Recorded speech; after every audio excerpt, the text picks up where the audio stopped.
আসসালামু আলাইকুম প্রিয় সপ্তম শ্রেণীর শিক্ষার্থী বন্ধুগণ। এখন আমি তোমাদের ৩ অনুশীলনীর ১১ নাম্বার এবং ১২ নাম্বার এবং ১৩ নাম্বার এই অঙ্ক ৩টির সমাধান দেখাবো।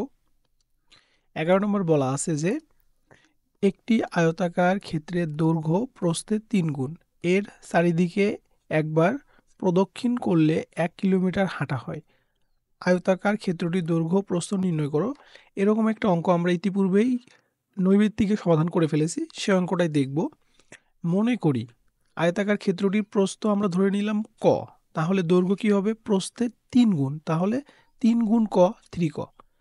তাহলে ক্ষেত্রটির পরিসীমা ১ কিলোমিটার সমান ১০০০ মিটার। এখানে কি দেয়া আছে যে যদি একটি আয়তাকার, আচ্ছা আমি যদি এইটা চিন্তা করি, একটা আয়তাকার ক্ষেত্র ধরলাম, এটা যার দৈর্ঘ্য আমরা কি ধরলাম ৩ ক, প্রস্থ ধরলাম হচ্ছে ক।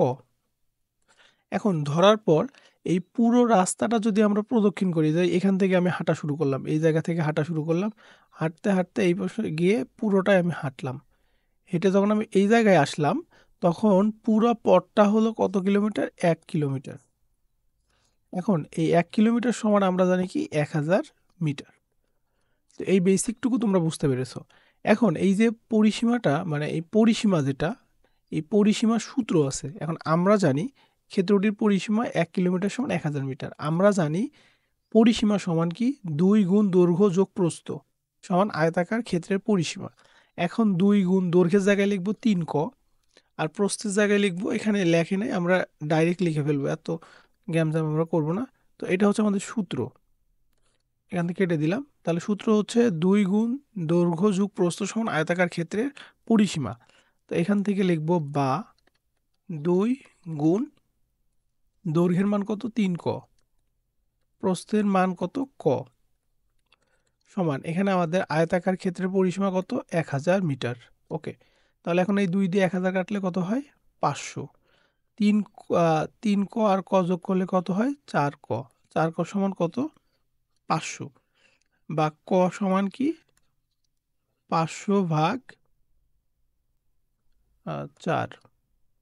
এখন যদি ৪ দিয়ে কাটি, তাহলে আমাদের ফ্র্যাকশন নাম্বার আসে, আচ্ছা ১২৫। তাহলে আমরা যদি ৪ দিয়ে কাটি তাহলে কি হবে? ৫০ না, ৪ × ১২ = ৪৮, আর হচ্ছে তখন কত থাকে? ২০, ৪ × ৫ = ২০, ২৫, হ্যাঁ, কোণ মান আসে ১২৫। তাহলে আমরা এখানে একটু দেখি, আমরা প্রস্থ ধরলাম ক, তাহলে প্রস্থের মান কত? ক সমান ১২৫। আর আমরা হচ্ছে দৈর্ঘ্য ধরলাম কত? ৩ ক, তাহলে ১২৫ গুণ ৩, তাহলে ৩ × ৫ = ১৫, ৫, তারপরে হচ্ছে ৩ × ২ = ৬, ৭, ৩ × ৩ = ৩৭৫। তাহলে আমরা এখান থেকে দৈর্ঘ্য এবং প্রস্থ বের করলাম।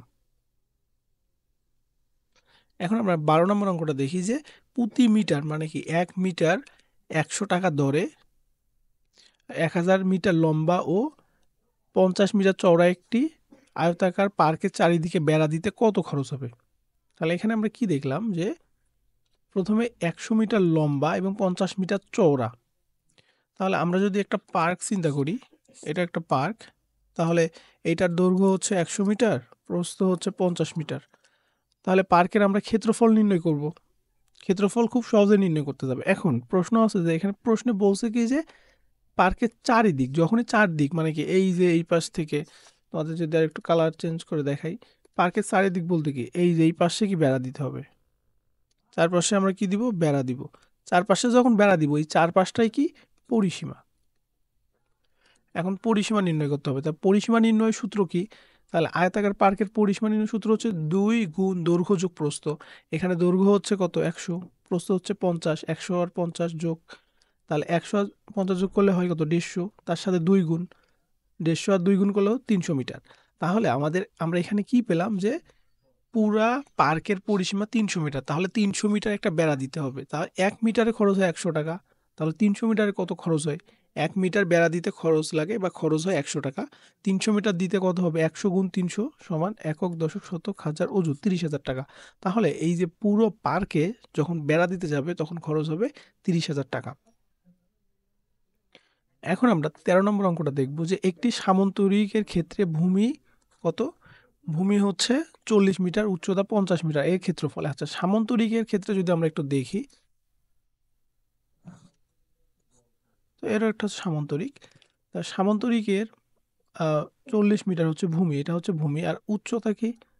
এই যে এটা হচ্ছে উচ্চতা, এটা হচ্ছে 50 মিটার। 40 মিটার আর 50 মিটার। এখন আমাদের সামান্তরিকের ক্ষেত্রফলের সূত্র জানতে হবে। সামান্তরিকের ক্ষেত্রের সূত্র এই দৈর্ঘ্য গুণ প্রস্থ না, দৈর্ঘ্য ভূমি গুণ উচ্চতা। সামান্তরিকের ক্ষেত্রফলের সূত্র হচ্ছে ভূমি গুণ উচ্চতা। তাহলে আমরা জানি সামান্তরিকের ক্ষেত্রে ভূমি কত, এখানে 40, উচ্চতা হচ্ছে 50। তাহলে সূত্র হচ্ছে ভূমি গুণ উচ্চতা। ভূমি হচ্ছে কত এখানে 40, উচ্চতা কত 50, 4 5 20, তাহলে 2000 বর্গমিটার। ওকে, তাহলে আমরা কি পেলাম? সামান্তরিকের ক্ষেত্রফল কত পেলাম? 2000 বর্গমিটার।